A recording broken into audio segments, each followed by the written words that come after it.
తొక్కి నారదీస్తా, ఒలుస్తా. తొక్కి నారా తీస్తాను మీకు చెప్తాను గుర్తుగా. మీకు ఇచ్చిన పంచాయతీరాజ్ శాఖలో తొక్కి నారదీసే పని ఒకటి ఉందా? లేకపోతే మీ అటవీ శాఖలో తొక్కి నారదీసే కార్యక్రమం ఉందా? మీరు తొక్కి నారదీస్తే ఎగ్జిక్యూటివ్, జ్యుడిషియరీ, లెజిస్లేచర్ ఈ అంగాలని దేనికి? అధికారులు ఏం పని చేయాలి? న్యాయ వ్యవస్థ ఏం పని చేయాలి? అలాగే పాలనా అంగం అయినటువంటి మీరేం పని చేయాలి?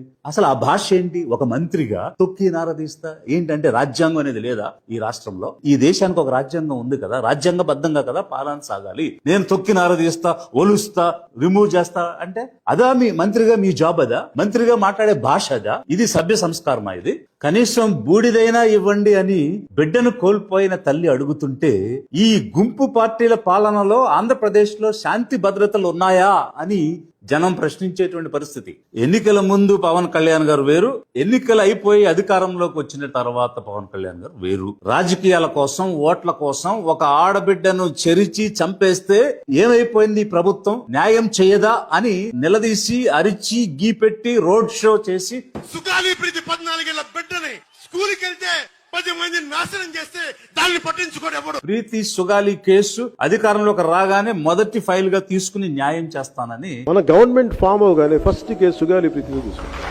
ఆ రోజు చెప్తే నిజమేనేమో ఇతను మాట్లాడిందంతా అని జనం అనుకున్నారు. కానీ ఇతను సినిమాల్లోనే నటిస్తాడని ఇన్నాళ్ళు అనుకున్న వాళ్ళకి ఒక కొత్త విషయం చెప్పాడు. ఏమిటనంటే రియల్ లైఫ్ లో కూడా నేను నటిస్తాను, అందుకే ఆధారాలు లేవు, సాక్ష్యాధారాలు లేని దాన్ని నేనేం చేయాలి అని తిరిగి మళ్ళీ ప్రశ్నిస్తూ ఉన్నారు. కొన్నిసార్లు క్రైమ్ చేసి క్రిమినల్స్ అయ్యి కూడా మనం కొన్నిసార్లు వదిలేయాల్సి వస్తుంది, ఎందుకంటే సాక్ష్యాధారాలు లేక. ఉదాహరణకి సుగాలి ప్రీతి కేసు మళ్ళీ వచ్చి ఇప్పుడు నేను వచ్చి ఫస్ట్ కేసు అదే తీసుకుందాం అంటే సాక్ష్యాధారాలన్నీ లాస్ట్ గవర్నమెంట్ నుంచి చెడిపేశారు. పోయిన సాక్ష్యాధారాలను మనం తిరిగి తీసుకురాలి. 2017లో ఈ ప్రీతి సుగాలి ఇన్సిడెంట్ జరిగింది. 2 సంవత్సరాలు మీరే అధికారంలో ఉన్నారు, మీ ప్రభుత్వమే, మీ గుంపు పార్టీ ఉంది. మళ్ళీ ఇప్పుడు కూడా మీరే అధికారంలో ఉన్నారు. పోలీస్ వ్యవస్థ లేదా? ఇన్వెస్టిగేటివ్ స్కిల్స్ లేవా? ఎస్ఐటీలు లేవా? ఒక మర్డర్ ని ఎలా జరిగింది, ఒక రేప్ ఎలా జరిగింది అని వెలికి తీసేటువంటి స్కిల్స్ ఉన్నటువంటి డిపార్ట్మెంట్ గాని, పోలీసు గాని, ఆఫీసర్లు గాని ఈ రాష్ట్రంలో లేరా? గొడ్డుపోయిందా అధికార వ్యవస్థ అంతా కూడా? చేతగాని మాటలు మాట్లాడుతున్నారు. మీకు చిత్తశుద్ధి లేదు కాబట్టి, నిందితుల పక్షాన ఉన్నారు కాబట్టి మీరు ముఖం చాటేసి మాట మార్చేస్తున్నారు. మీకు నిజంగా ఆ బిడ్డకు న్యాయం చేయాలి, ఆ తల్లి పార్వతికి న్యాయం చేయాలి అని మీరు అనుకునుంటే, ఇంత అధికార మైటీ గవర్నమెంట్ పవర్ మీ చేతిలో ఉంటే ఒక హత్యను, ఒక రేప్ ని మీరు బయటికి తీయలేకపోతున్నారంటే purely you're not interested. You're interested in towards criminals. నిందితులకు మీరు కొమ్ము కాస్తున్నారు కాబట్టి నిజం వెలికి తీసి ఆ బిడ్డకు న్యాయం చేయలేదు. ఇది రియల్ లైఫ్ లో నటించడం కాదా? మీకు అవసరమైతే హత్యలు వాడుకుంటారు, మీకు అవసరం లేకపోతే క్రిమినల్ తో నన్ను జత చేస్తారేంటి అని ప్రశ్నిస్తారు. ఎవడో క్రిమినల్ కులంలో కూర్చొని చేస్తే నన్ను ఏం చేయమంటారు? దానికి నేను బాధ్యత వహించాలా? దానికి ఇది మీ రియల్ నటన.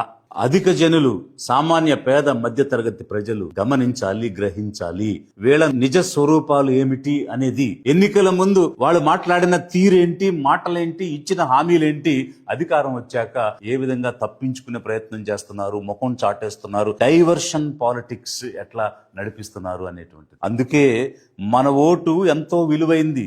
మన ఓటు మన కోసం వాడుకుని మనం అధికారంలోకి ఎలా రావాలి అన్న ఆలోచన అధిక జనం చేయనంత కాలం ఈ రకమైనటువంటి శాంతి భద్రతల విఘాతమే కాదు, చట్టం అనే దానికి విలువ లేకుండా పోవటం అనే కాదు, సామాన్యుడు భద్రతతో జీవించలేనటువంటి పరిస్థితి కనిపిస్తోంది.